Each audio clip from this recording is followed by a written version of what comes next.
আসসালামু আলাইকুম, আমি সুজন। আপনাদের সবাইকে স্বাগত জানাচ্ছি ভয়েস অফ ফরাজের এই পর্বে। আজ আমরা দেখব কুয়েতের সিভিল আইডি কার্ড বা আকামা কিভাবে মোবাইলে ডিজিটালি ইনস্টল করা যায় একটা অ্যাপসের মাধ্যমে। এটি যদি আপনি করতে চান তাহলে আপনার প্রথমে প্লে স্টোরে চলে যেতে হবে এবং সার্চ বক্সে লিখতে হবে সিভিল আইডি, সিভিল আইডি লিখে সার্চ করবেন। এই অ্যাপসটি আপনার ইনস্টল করতে হবে। আমি ইনস্টল করলাম।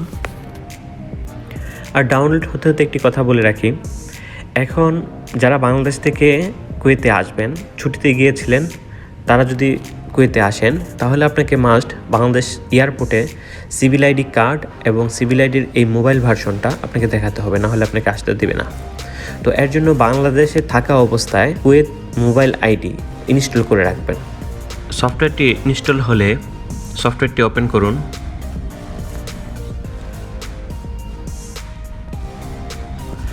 এখান থেকে যদি ইংরেজি থাকে তাহলে তো আর সমস্যা নেই, তবে যদি আরবি থাকে সেক্ষেত্রে আপনি উপরের ডান পাশে 3 ডটে ক্লিক করে এখান থেকে চেঞ্জ করে এই যে যেখানে আরবি লেখা আছে এখান থেকে ইংলিশ করে নিতে পারবেন। এখানে নেক্সটেতে ক্লিক করব, তারপর এখানে আবার নেক্সটে ক্লিক করব। যদি আপনি প্রথমবার হন তাহলে অনলাইন রেজিস্ট্রেশন ইউজিং মোবাইল এখানে ক্লিক করুন। আপনার ফর্মটা দিয়েছে, এই ফর্মটা আপনার পুরো করতে হবে।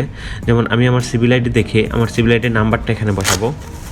আমার সিভিল আইডির নাম্বারটা এখানে আমি বসাচ্ছি।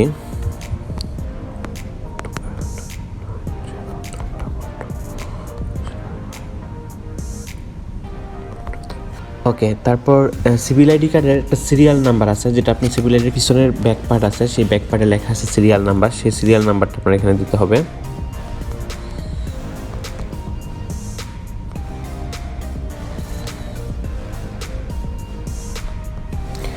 ওকে, তারপর আপনি নন কুয়েতি হয়ে থাকেন, মানে আপনি যদি কুয়েতের বাইরের কেউ হয়ে থাকেন তাহলে আপনাকে এখানে পাসপোর্ট নাম্বারটা, এখানে আপনার একটা ইমেল অ্যাড্রেস দিতে হবে।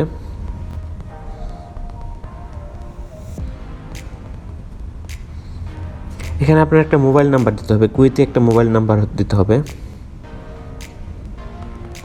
তারপর এখানে অ্যাগ্রি হতে হবে। নেক্সট ক্লিক করার পর একটু সময় নেবে এবং তারপর ফেস ভেরিফিকেশন করতে বলবে। স্টার্ট ক্যাপচারিংয়ে ক্লিক করলে অটোমেটিক আপনার মোবাইলের ফ্রন্ট ক্যামেরা অন হয়ে যাবে। আপনার মুখমণ্ডল ভালো করে দেখাতে হবে। যদি আপনার দেয়া ডকুমেন্টের সাথে এবং আকামা লাগানোর সময় পুলিশ অফিসার কর্তৃক ক্যামেরায় উঠানো ছবির সাথে মিল থাকতে হবে। অনেক সময় পিছনে অধিক পরিমাণে আলো থাকলে ফেস ভেরিফিকেশন হয় না ঠিকমতো, তাই একটি দেয়ালের সামনে ভালো লাইটিংয়ে দাঁড়িয়ে ফেস ভেরিফিকেশন করলে ভালো হয়। ভেরিফিকেশন হয়ে গেলে সাবমিটে ক্লিক করুন। এখানে একটা ওপিটি এসেছে, হ্যাঁ, আপনার যে মোবাইল নাম্বার দিয়েছিলেন সেই মোবাইল নাম্বারে একটা মেসেজ যাবে, সেই মেসেজটা আপনার নিতে হবে। তো আমি আমার মোবাইল নাম্বারের মেসেজটা নিচ্ছি।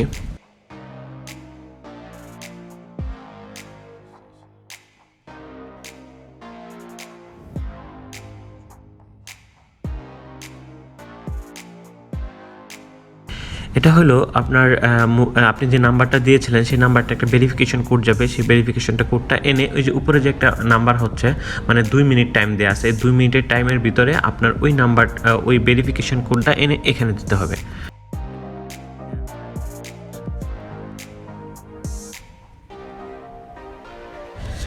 এখানে একটা পিন নাম্বার দিতে হবে।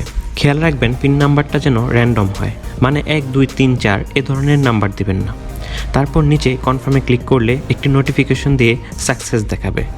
এখন নিচে ওকেতে ক্লিক করলে আপনার সিভিল আইডি বা আকামা দেখতে পাবেন। এখানে আপনার সকল প্রকার তথ্য দেওয়া থাকবে, যেমন আপনার পাসপোর্ট নাম্বার, ন্যাশনালিটি, এমনকি আপনি ভ্যাকসিন দিয়েছেন কিনা তাও এখানে দেখা থাকবে। যদি এখানে সবুজ চিহ্ন থাকে তাহলে আপনি ভ্যাকসিনেটেড। তো এ ধরনের ভিডিও আরও দেখতে চাইলে আমাদের চ্যানেলটি সাবস্ক্রাইব করে বেল বাটনে ক্লিক করে রাখুন। লাইক এবং শেয়ার দিয়ে পাশেই থাকুন।